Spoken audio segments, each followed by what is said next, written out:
Greetings, fellow men. Servus Männer. It's Red Pill Germany again, and today I want to talk a little bit about May 1st, May Day, or Labor Day. So, as most of you might know, in the beginning of May, the northern tribes were normally celebrating a festival for the beginning of spring. It involved a lot of merrymaking, dancing, and drinking, because as you can imagine, after this gray, dark, and cold winter in the northern hemisphere, people get into a very happy mood when they see all the green foliage and all the colorful blossoms of springtime. But since the end of the 19th century, we also celebrate Labor Day, a day where we commemorate the struggles of the workers' movement and the unions. So you might be familiar, for example, with the Haymarket affair. So in this talk, I want to describe to you how the Germans are celebrating May 1st, what is going on here, and what my position on this day is. So it is important to note, of course, that many Germans see this day just as another day off, another holiday, and they don't celebrate it at all. But the people who do celebrate it fall basically into two different categories, two different camps, and that goes along with what I said in the beginning actually. There are first the people from more rural areas, more traditional people, who celebrate May 1st more in the traditional way, which means with dancing, with singing, and with maypoles. And then there is the second category, mostly people from inner cities or from more densely populated areas who really don't associate with traditionalist ideas, and for them this revolutionary aspect or the proletarian Marxist aspect is way more important, or they just also want to get drunk, but they do it in a much less fun way, as I think. So let's start with the first category, and I also grew up like this. I grew up in a rural area, and when I think back, on May 1st, there was normally, well, it started actually at the day before May 1st, of course. There are many dance events that are called Tanz in den Mai, like we dance into the month of May. And then on May Day itself, there was a maypole that was erected that is normally a big tree trunk that is decorated and that has the crests or the coat of arms of the different clubs and teams, like sports teams or other clubs of the village on it as a decoration. And this pole is erected normally in front of the church or in front of City Hall or the town square, basically. There was traditional folk music and dancing and a lot of beer and lots of traditional food, of course. And normally it's good weather and it's a really nice event. Now, in many towns and many districts, it is customary that this pole has to be guarded by the youth of the village, normally the firefighters or some sports team. And the neighboring village will always try to destroy it, to burn it, or to hack it into pieces with axes and saws.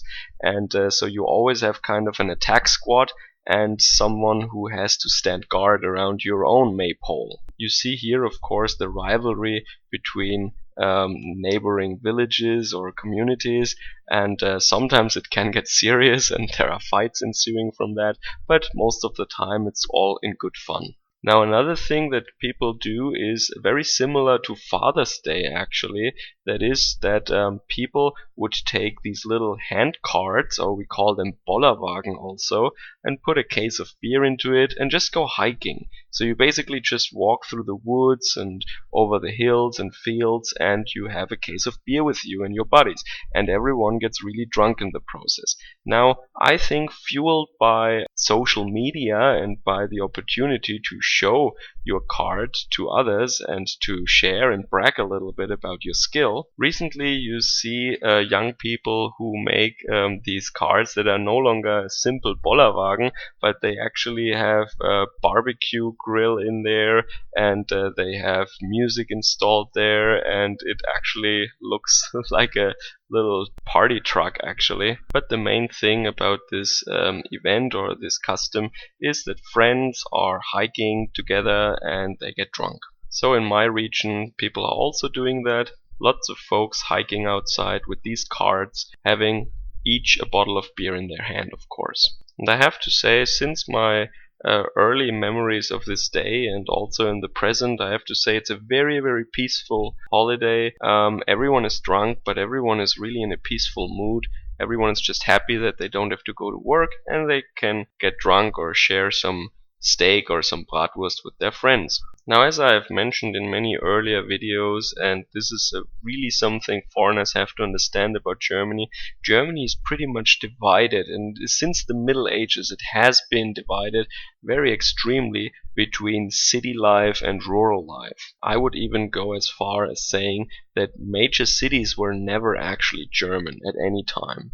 I know this is a very extreme statement and you can argue about that, but to me, Germany is rural Germany, always has been. Germany also doesn't have any mega cities, any big metropolitan areas, just a few of them, but unlike other areas in the world, in Germany most people live in small towns and villages. And large cities are not really a place I would call Germany. So what are the pictures that we can see coming out of these cities from May 1st?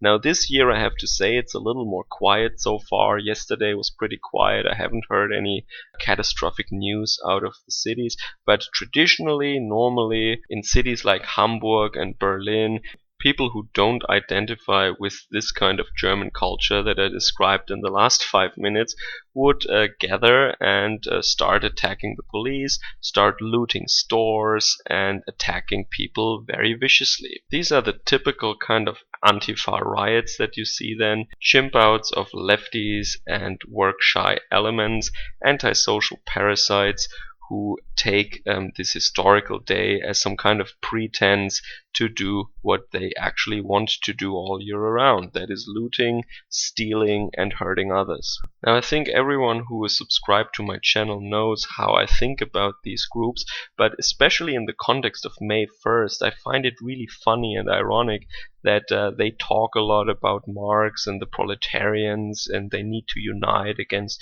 evil, oppressive capitalists and the fascist system. Just this year again there was this call for a demonstration, and of course you see all the buzzwords there. You see sexism, oppression, welfare, war, and capitalism. So most of these people who show up to these violent protests are actually living with their mom probably, or they're enrolled in some coursework for 30 years already without ever seriously thinking about graduating. They think they're some part of some intellectual avant-garde and that the others should go to work and work in the factories, so they should slave away in the factories so that these work-shy parasites can have their universal basic income. Of course, they want to have UBI before automation actually kicks in. So it's just slave labor actually. German workers are not stupid, so they despise these people. But there is hatred on both sides, of course.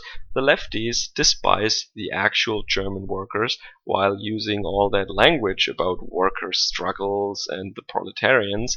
They actually have nothing but contempt and deep-seated hatred for German workers. And by the way, that includes people from Turkey, Poland, and Serbia or whatever who work in German factories. They all hate people who go to work. Most of these lefties have never even talked to someone who works in an actual factory. If they did, they would be shocked to hear what actual factory workers have to say about these lefties. If you show a factory worker these images from these riots, some of the things they say would actually get you in legal trouble. This is how radical they are. This is how militant their thoughts are about what to do with these work-shy parasites. I mean, I can sneer and make fun of that, but a lot of these factory workers, I mean, they're not intellectuals, they're not academics. I mean, they think straightforward, and their solutions are, well, pretty straightforward, I would say. Let me just say that they would find new creative ways in which you can also use a maypole.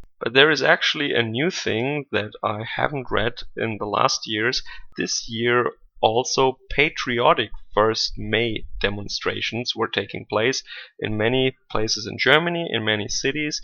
patriotic forces like the party AfD and also the Pegida movement have organized patriotic demonstrations for May 1st, and this is actually a new thing. And I hope that everything stays peaceful and that this might be another tradition, maybe, that is a little more wholesome, orderly, and law abiding than these left-wing riots that we usually have for May 1st. Maybe this would be an alternative for people in cities or who just don't like this traditionalist way of celebrating May Day. So for me, I can say that the traditionalist rural way is the way for me to go.